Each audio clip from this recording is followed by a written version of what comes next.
Leather Wallet, Part 1.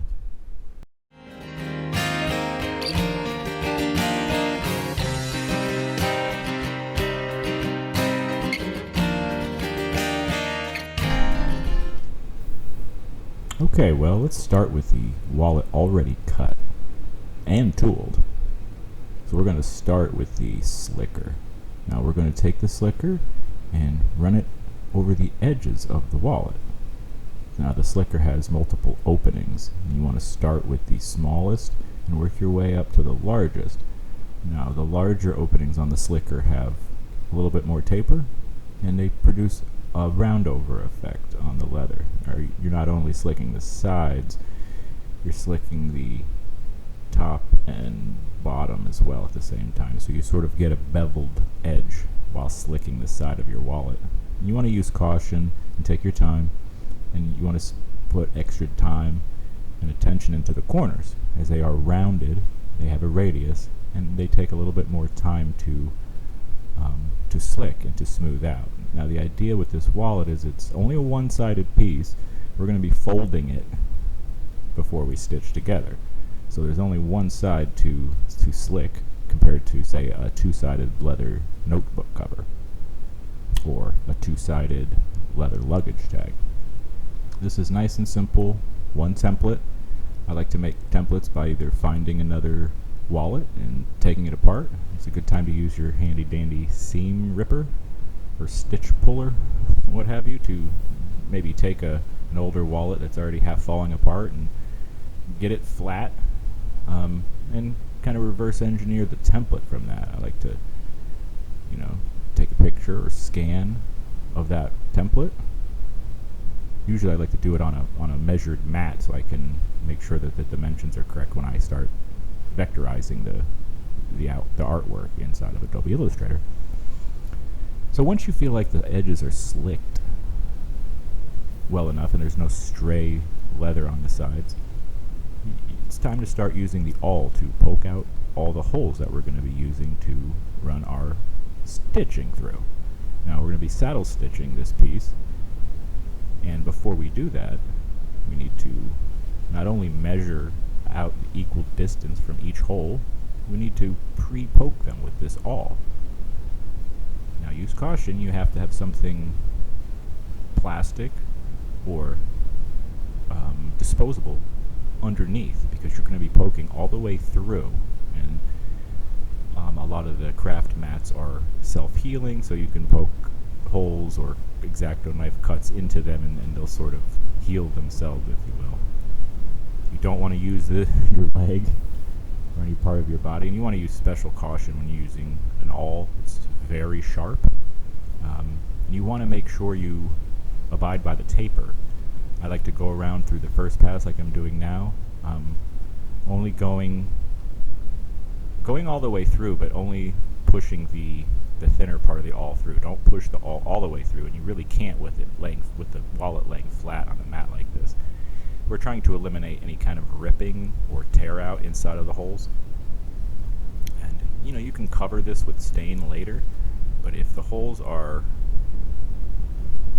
reamed progressively, you'll have less likeliness of tear out.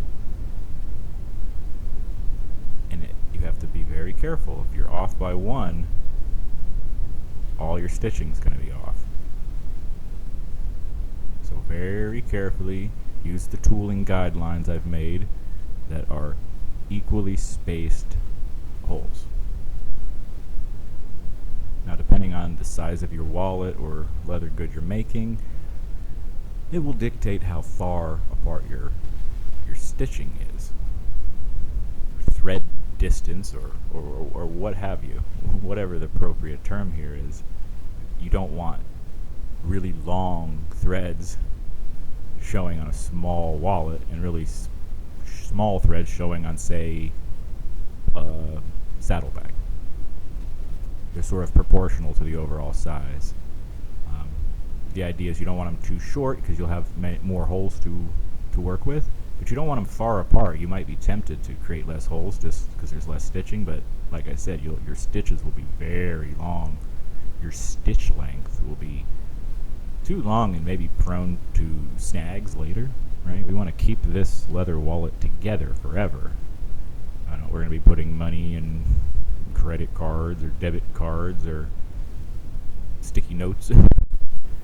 We're going to be putting things inside of this wallet, and there's no zipper. There's nothing. It's all pressure fit. That's why I like to leave the suede on the inside. I don't like to line it with anything. The suede is a very naturally has a lot of friction, so the credit cards and the paper money and what have you will fit snugly and stay nested inside of this wallet. But it's all futile if it's not stitched properly. If you bust a seam, or good problem to have if you put too much money in there where you're busting the seam. But a good piece of leathercraft should be stitched, not crazy tight, but tight enough where you couldn't pull it apart later if you wanted to. Hence the seam ripper I was using before to reverse engineer the templates for old half broken wallets. I have a few I can't make myself tear apart. I have some wallets from the 30s and homemade wallets from whoever, and I can't bring myself to tear them apart. But you use your imagination. You certainly can trace things, and I've gotten fairly good at creating templates without having to take something, an existing template apart. So you want to also make sure that you are very cautious around when you're awling around the little slit. You'll see in the template there's a slight slit. Just makes it a little easier to fold, and it gives the bigger opening a little bit bigger of a mouth, so you can actually fit things inside. It's like a little slit. You can see it there. So as you go around that smaller slit, use caution. You don't want to get too close to the slit. Now, if you use the provided tooled markings, you shouldn't have any guesswork as far as where your awl is going to be placed. Now, when you do the corners, you can, since these are round, you can have a stitch in each corner. I like to not do that. I like to have a stitch on either side of the corner.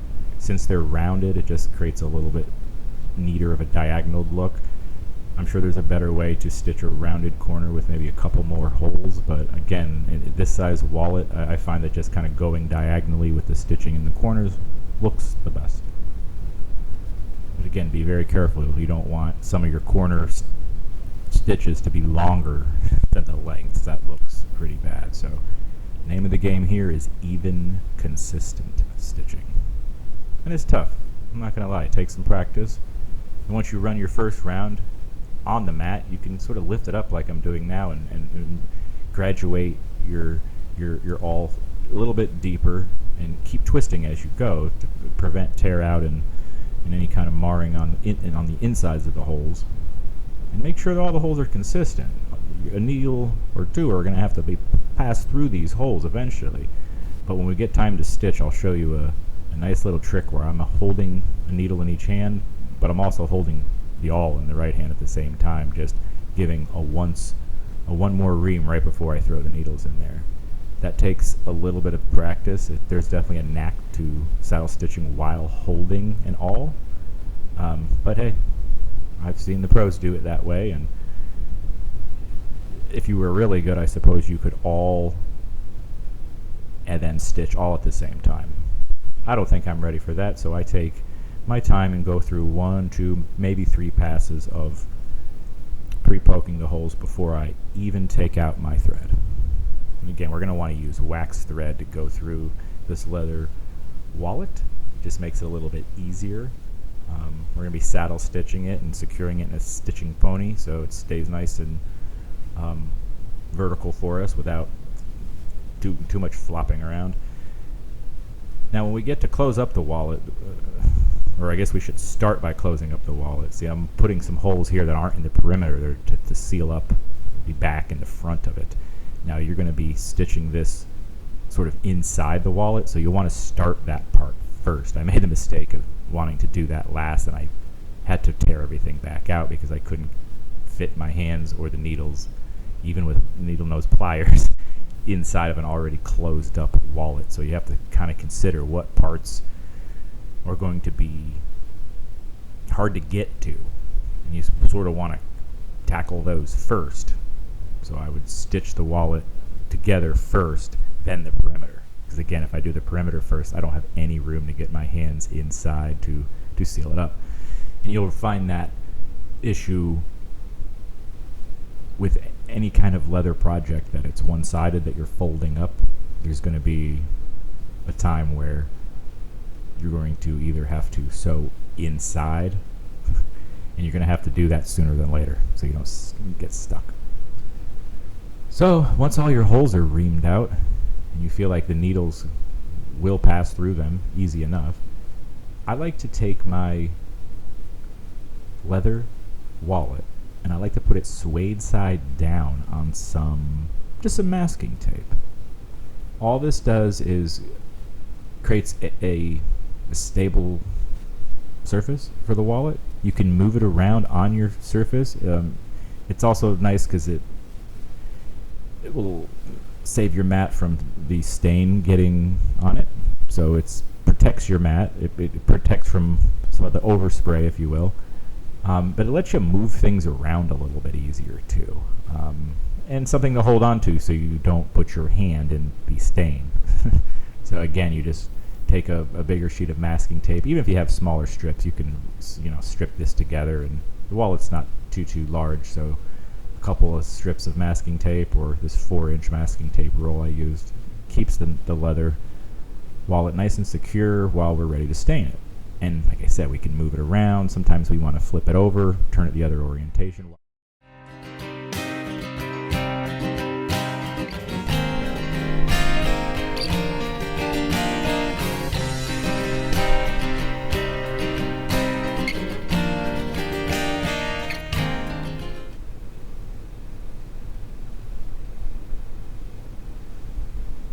I like to kind of roll my masking tape back or close to the edges of the leather journal.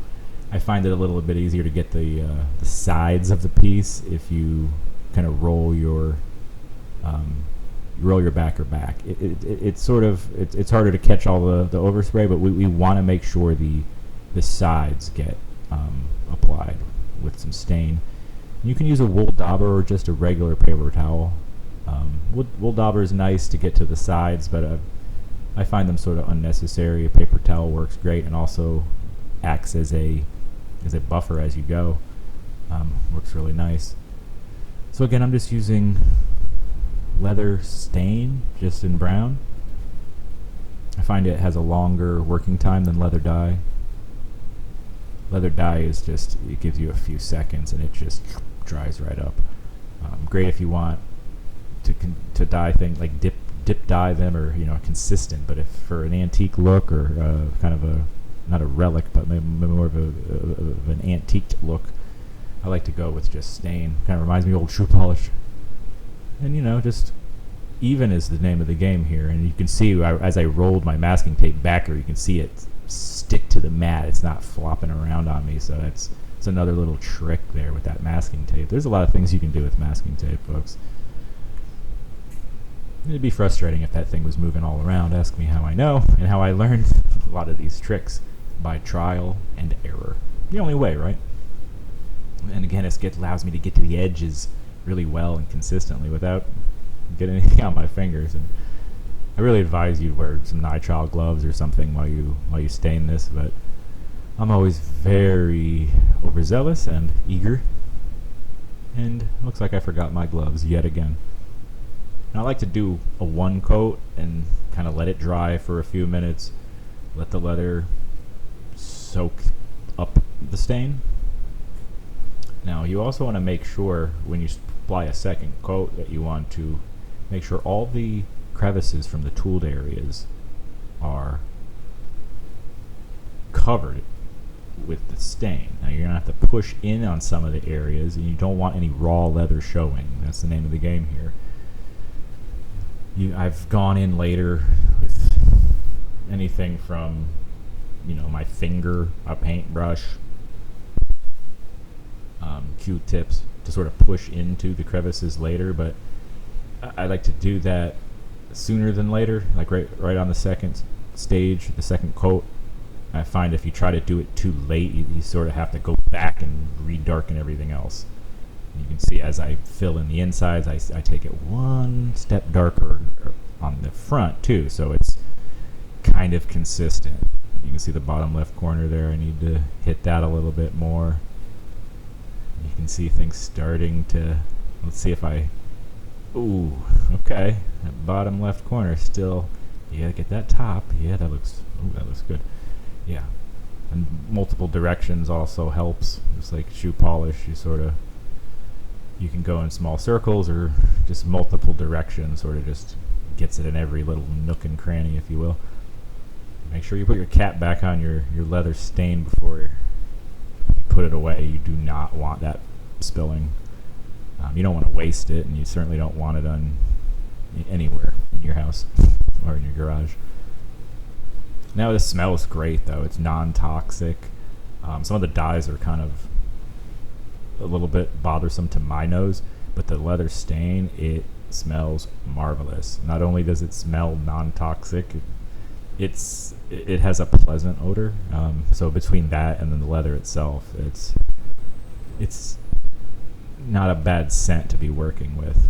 Usually when you're working with any kind of paint or dye or stain or something like that, you're expecting to smell something synthetic, and that's one nice part about working with leather, is it's a natural material, and a lot of the times the products used to work and to stain it are also natural, to keep things au naturel. It is a living, or at least it was a living being at one point. It should be respected and taken care of.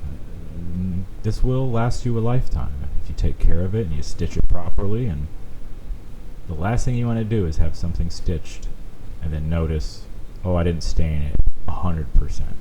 You can go back, but it's very hard. You do not want to get any of your stain on the stitching, right? I've made that mistake before. Even if I'm using dark stitch,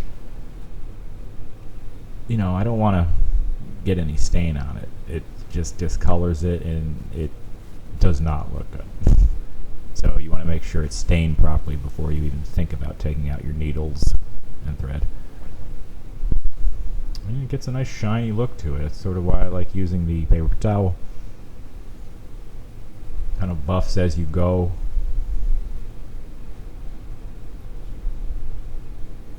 Yeah, looking pretty good. And again, you want to wait at least, I like to wait a day before I stitch. There's nothing more frustrating than trying to saddle stitch up a leather project that's still wet or near wet from the stain. It's not even that it gets your hands dirty, it's just it's slippery and hard to work with. So I do like to let it get dried. And I like to wait a couple minutes between every coat, just to let the leather have a chance to soak up. Then I add one more coat for color at the end, working from the inner to the outer. You can see me taking it to the edges here, and we're making it one stage darker. And we got to be careful. You don't want to have the top as dark as the tooled materials, or the tooled areas, I should say. You want those to be a little darker and the top to be a little bit lighter, so you do have that contrast. And at the very end, I put a liberal amount of stain onto the top, and I'm just making sure all of this gets into every crevice. I don't want any raw leather showing through those nice tool designs. And again, I created that template from an existing template. Just used my seam stitch puller and laid it flat and took a picture and vectorized it in Adobe Illustrator and cut and tooled on a cutting machine. And now we're staining, getting ready for the saddle stitching. That's the fun part. The tedious part, but the payoff is well worth it. So I'm letting the stain kind of sit there for a minute, just so it really soaks into the deeper tooled areas.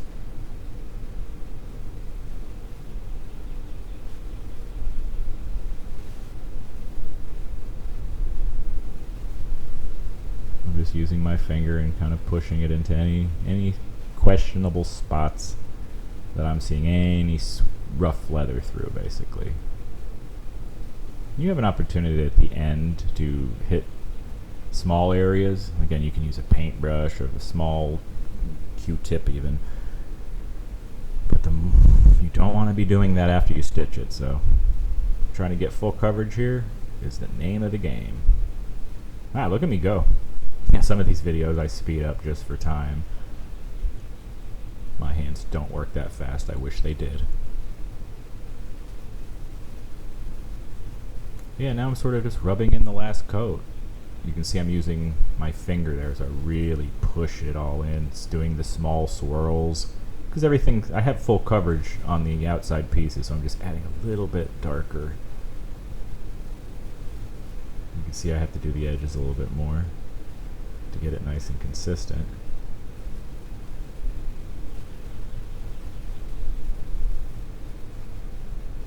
Then after about 2 or 3 coats, you can do more, but I find at 3 coats starts neutralizing the contrast. So, and maybe there's some other techniques for keeping the tooled areas darker and the regular leather a little bit lighter. There's antiquing paste and other things I haven't really experimented with, but I will soon. Because again, the name of the game is to get the tooled areas really dark, almost black, and keep the rest of the leather a little bit lighter so there's some contrast. Now I've looked far and wide for leather stains in different colors, and I just haven't found the perfect color yet. A gray, a blue, a red, or something. I found them in dyes, but not in the stain. So I'm always looking for the different color leather stains. While there's brown out there, it sort of creates one aesthetic, you know, that rustic look, which is great. But I think I'm going to do a red or a black or even maybe a blue wallet soon. And again, I might have to use stain. And here I am focusing on the sides. Here, you can't get all the sides when you're staining the top. But I like to go in after with either a wool dauber or a little paintbrush. I've even seen people kind of load up leather stain inside of a big, you know, marker to kind of hit up the sides. And that's a fantastic idea. You're dealing with a very thin 1/16 of an inch kind of strip that you don't want anything going back on the suede side. So that's why it's hard to use a paper towel to do the sides. You'll get it accidentally on the suede, and it doesn't look terrible, but when you open the wallet, you'll sort of see that on the inside. Now, if that happens too much, you can stain the suede side, and I'm going to warn you, the suede side is ridiculously thirsty, so you'll have to add lots of stain to the inside. And I personally don't like the look. It's just, there's something about it that looks sort of like clumpy, or it just doesn't look natural to me with the suede side stain. And I like the comparison to look inside the wallet so you can know what the raw material looked like versus the tooled material and stained material on the outside. It's a great juxtaposition to really showcase what tooling leather really means. You're taking a raw material and creating something beautiful from it. And look at the gloss on that. Oh my goodness. All that paper towel buffing, if you will, it does something. I'm sure you can buff it out further, but paper towel by hand works pretty good. Oh, looks like there's the leather journal I was working on too, so that got snuck in there. Sometimes it's nice to cut a few of these at a time too, especially if you're loading up a 12x12 or a 12x24 piece of leather onto your cutting machine. You can fit a couple of these on there. I like to make like 3 at a time. That way it's just a little bit easier. Get yourself a little production line. Get all the kids a little present going. You can you can differentiate these easily. You don't have to put a design on there. You could just tool an initial. You could tool nothing. You could leave it, natural color too. One day I think I'm going to do one of these designs and just leave it natural and see how that works. I'd love to get the tooled areas black while the top is completely natural. And I'm sure there's a way. I don't know if you can maybe cover it, or I don't know. There's a lot of tooled regions to deal with, so that'd be tricky. But I find the best tooled leather projects, they just have a lot of contrast. This has some, but it's always something to strive for, no matter what project, whatever art project you're working on. Contrast usually isn't a bad thing. Usually it's something I have to be mindful of and think, okay, does it pop? Does it pop from across the room? This is a tough one too. This is brown on brown, one color. But the more detail we can see across the room, I feel like it's a better piece. And you have to consider the project too. This is tooled leather. You're not really supposed to see every little detail. You're supposed to kind of get a glimpse of the pattern. And as you do small swirls with your paper towel, look at the gloss come out. And that's before mink oil or any kind of buffing. This is paper towel. Well, sometimes paper towels will scratch certain things, but they do have an abrasive nature. I don't know if they're 800 or 1000 grit, but they work wonders, especially for leather. Not a lot of fibers getting everywhere either. Like sometimes when you use paper towels, the fibers will stick, but I don't have any issues with that here. It's kind of nice. I don't want to have to go through 100 wool daubers every time I work on leather. It's just the paper towels.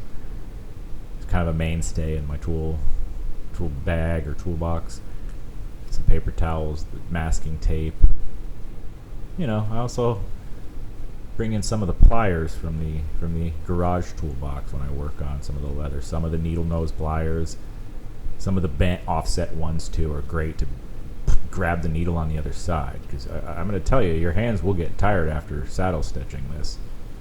It's not necessarily putting the needle into the hole that's the strenuous part, it's pulling it out through. And you're going through both, so that's only as easy as your holes are reamed out.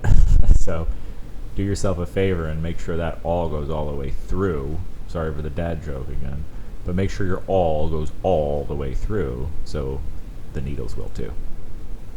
Then you can kind of see it folded up here. It's starting to take shape. You don't see all the design at once. You see, part of the back and part of the front, and you can play on that in the design. It's a shame because the middle section, most of it gets hidden, but I know it's there. I suppose you could save the tooling work and not tool that area, but I like it when I open up the wallet, you can see the tooling all the way down into the compartment.